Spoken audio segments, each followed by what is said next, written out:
अस्सलाम वालेकुम मेरे समझदार पाकिस्तानी, मेरा नाम रेहान तारिक है और आप मेरा यूट्यूब चैनल और फेसबुक पेज देख रहे हैं। करोड़हा दरूद आकाए दो जहां नबी मेहरबान मोहम्मद मुस्तफा सल्लल्लाहु अलैहि वसल्लम पर। इस दुआ और इस उम्मीद के साथ इस व्लॉग का आगाज करते हैं कि अल्लाह रब्बुल इज्जत इस मुल्क के फैसला साजों के दिलों में समझदार पाकिस्तानियों के लिए नरमी पैदा करते हुए। ये व्लॉग दो अहम मुलाकातों से मुताल्लिक है। एक मुलाकात GHQ में chief of the army staff general Asim Munir से एक इंतहाई अहम शख्सियत की हुई है और दूसरी मुलाकात अडियाला जेल में इमरान खान से हुई है। लेकिन अहम बात यह है कि यह मुलाकात DGISI जनरल अदीम अंजुम और chief of the army staff general Asim Munir की मुबैना मुलाकात के बाद वकूफ पजीर हुई है।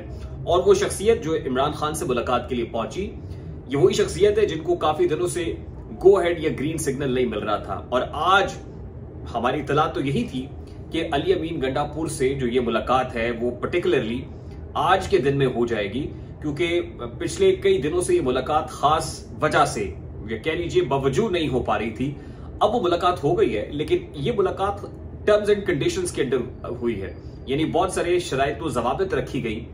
और अगर ये मुलाकात फ्रूटफुल नहीं होती या प्रोडक्टिव साबित नहीं होती तो उसके बाद का मंजरनामा भी उस शख्सियत को बता दिया गया जिसको अडियाला जेल भिजवाया गया। फिर एक अहम इल्जाम है जो बराह रास्त ISI पर कुछ जज नहीं लगा रहा बल्कि इमरान खान साहब लगा रहे हैं, और इसका जवाब भी ISI ने दे दिया है। यानी पाकिस्तान की सुप्रीमो इंटेलिजेंस एजेंसी उसको रिस्पॉन्ड कैसे कर रही है, वो तमाम डिटेल्स भी आज के इस व्लॉग का हिस्सा होंगी। सबसे पहले तो मैं आपको ये बता दूं कि इमरान खान साहब से आज मुलाकातों का दिन था और मुलाकात के लिए इन पर्टिकुलर, वैसे तो मंगल और जो जुमेरात का रोज है ऑल्टरनेट डेज लेकर, एक दिन इमरान खान की लीगल टीम मिलती है, एक दिन इमरान खान साहब की फैमिली मिलती है। लीगल टीम जब मिलती है तो साथ ही कुछ सियासी लोग भी मुलाकात के लिए पहुंचते हैं। लेकिन आज की जो मुलाकात है वो इसलिए अहम थी कि आज अली अमीन गंडापुर साहब जो चीफ मिनिस्टर KP के हैं, उन्हें इमरान खान से मुलाकात का ग्रीन सिग्नल या गो हेड मिला। अली अमीन गंडापुर साहब को काफी दिनों से ये ग्रीन सिग्नल नहीं मिल पा रहा था। अली अमीन गंडापुर की सुनवाई नहीं हो रही थी, इमरान खान से मुलाकात नहीं हो पा रही थी, लेकिन फाइनली अब ये मुलाकात हो गई है। और जिस वक्त इमरान खान साहब ने मीडिया से वो गैर रस्मी गुफ्तगू की तो उसमें ये कहा कि जेल के अंदर जो ISI के लोग हैं वो अली अमीन गंडापुर को मुझसे मिलने नहीं देते और मैं ISI के वो लोग जो जेल के अंदर हैं उनके खिलाफ अदालत का दरवाजा खटखटाऊंगा।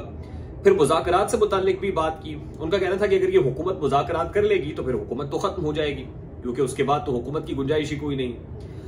हम अगर मुज़ाकरात करेंगे तो हमने बंदा नॉमिनेट कर दिया महमूद खान अचकज़ई, और महमूद खान अचकज़ई की वसातत से हम मुज़ाकरात करेंगे। और मुज़ाकरात कैसे होने, कब होने, क्या होगा, पहले महमूद खान अचकज़ई जो है वो हमें बताएंगे और उसके बाद फिर हम फैसला करेंगे कि आगे करना क्या है, यानी अगला लाएअमल होगा क्या।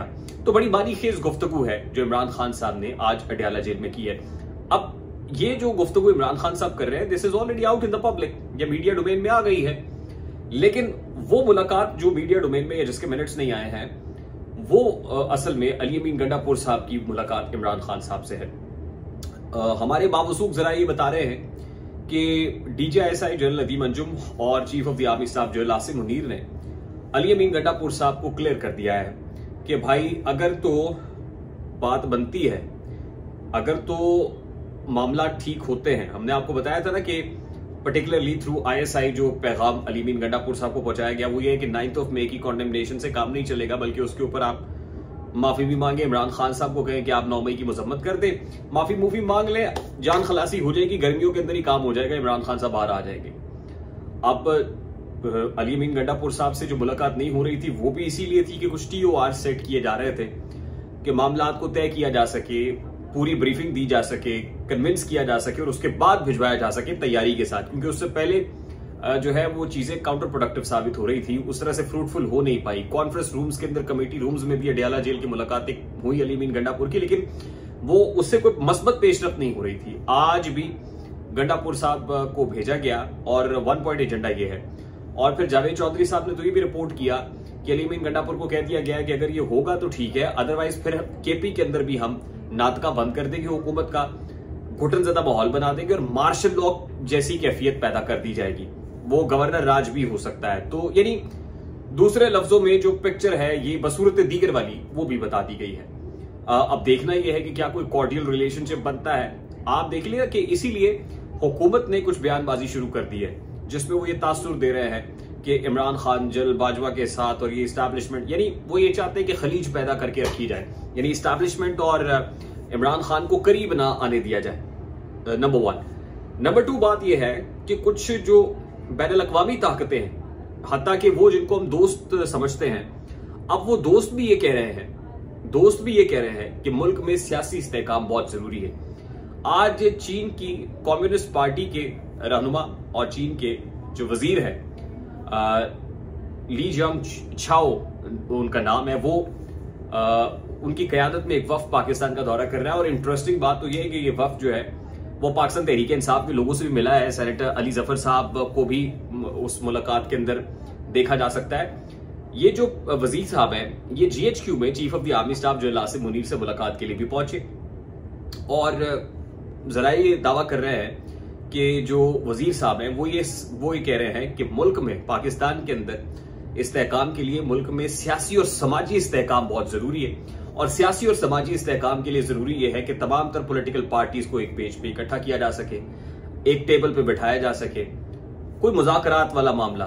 तो वो ये समझते हैं, चीन ये समझता है कि मुल्क में उस वक्त तक अदम इस्तेहकाम रहेगा जब तक एक पॉलिटिकल पार्टी को सिस्टम में शामिल नहीं किया जाता या उसके जो कायद हैं उसको जो है वो कौमी सियासत के धारे के अंदर उसमें उस स्ट्रीम के अंदर से गुजारा नहीं जाता, शामिल नहीं किया जा सकता। और चीन के ये जो रिमार्क्स हैं चीनी वजीर के, ये बड़े इंटरेस्टिंग और बड़े इंपॉर्टेंट है और जाहिर है इससे ये बड़ा सिंबॉलिक भी है कि पाकिस्तान का वक्त शहबाज शरीफ की क़यादत में चाइना गया, शी जिनपिंग से मुलाकात हुई, उनके प्राइम मिनिस्टर से मुलाकात हुई और उसके बाद डिप्लोमेट ने ये स्टोरी छापी कि प्रायोरिटी लिस्ट से चीन ने पाकिस्तान को जरा डाउनग्रेड कर दिया है। तो अब लगता यह है कि वो सिक्योरिटी मामलात हों, वो इकोनॉमिक मामलात हों, पाकिस्तान के चीन के कंसर्न्स बरकरार हैं और चीन को ये लगता है कि जब तक मुल्क में पॉलिटिकल स्टेबिलिटी नहीं होगी तब तक मामलात बेहतर होने के नहीं है।